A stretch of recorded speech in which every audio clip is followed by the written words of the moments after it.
I'm looking down here too. You didn't mention the old man that comes into the last scene. I thought that was interesting how strangers sort of interact with their lives and how he.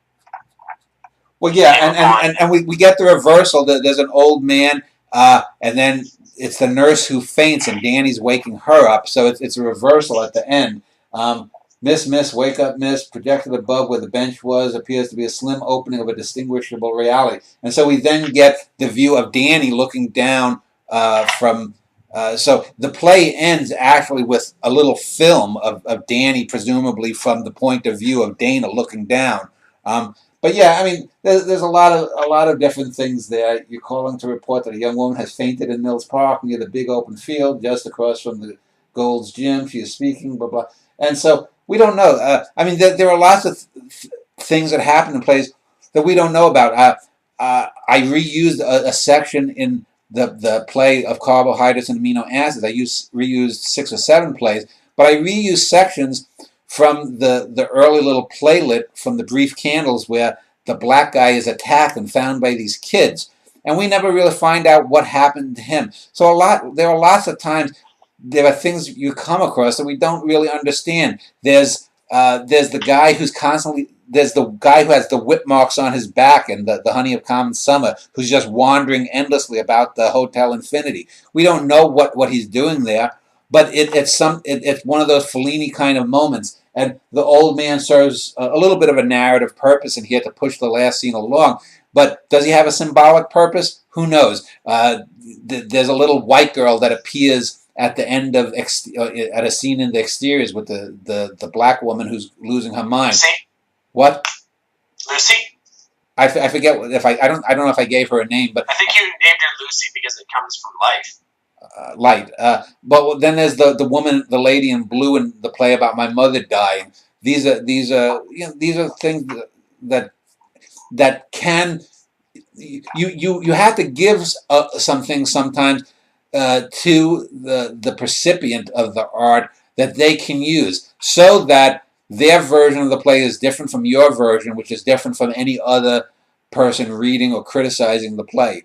And so I think a play like this is a really great example of a play that I know when I finish a lot of the plays, now that I've done 30 of them, I don't have the same excitement that I did in the first 5, 7, 8, 10 plays because you always have to move around. But then when I come back and look at some of the things that I do in some of these plays, it's like, God damn, no one has ever, that I know of, and not that I've read every play, but I know the level and what people were doing in the 30s and the 40s and the 50s with plays in the English language and the few that I've read from other translations from other languages. There's no one that has plays that are constantly taking things apart, putting them back in interesting combinations. It's like I'm a protein vat that's just constantly recombining proteins to form different DNA molecules so that these plays have the same basic DNA based on the Danny Wagner character's life,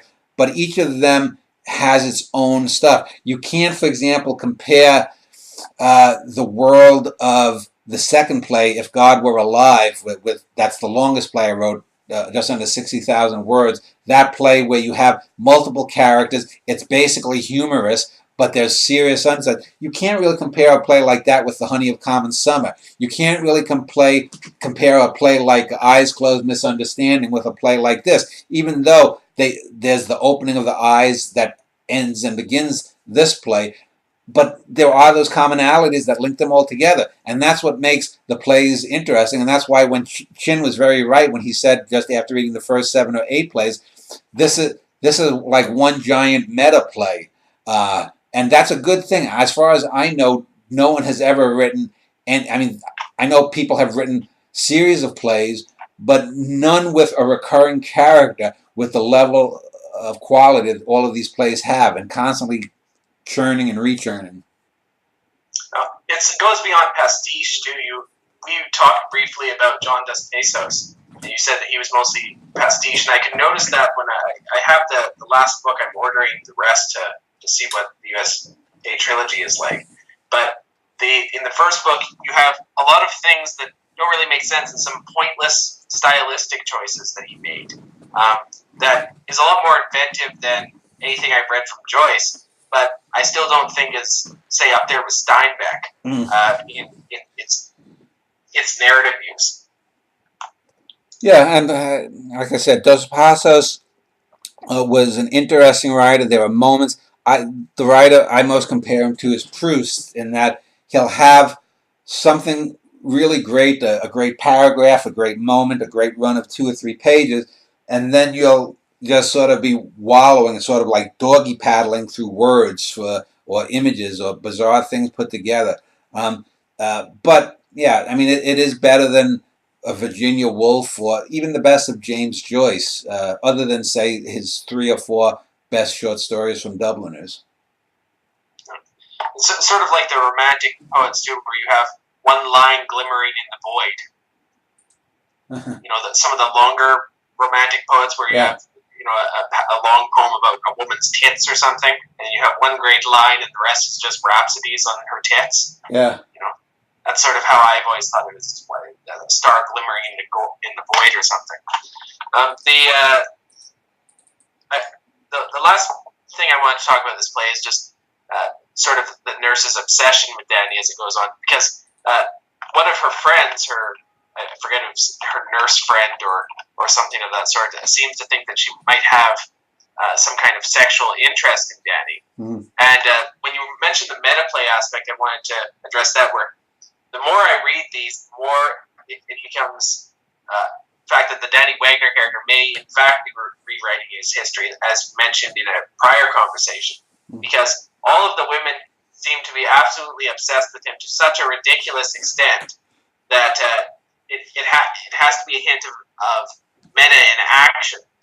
And I think that we see even more of that in the next play. Well, Dan Schneider is clearly rewriting his history as Danny Wagner. Whether Danny Wagner is still open question, but I think it's pretty obvious. But that's what artists do. I mean, if you're writing a novel about your relationship with your ex, and you want to put most people are going to want to put themselves in the best light. She walked out on me, or he did this to me, or whatever it might be. So I mean, that's just par for the course.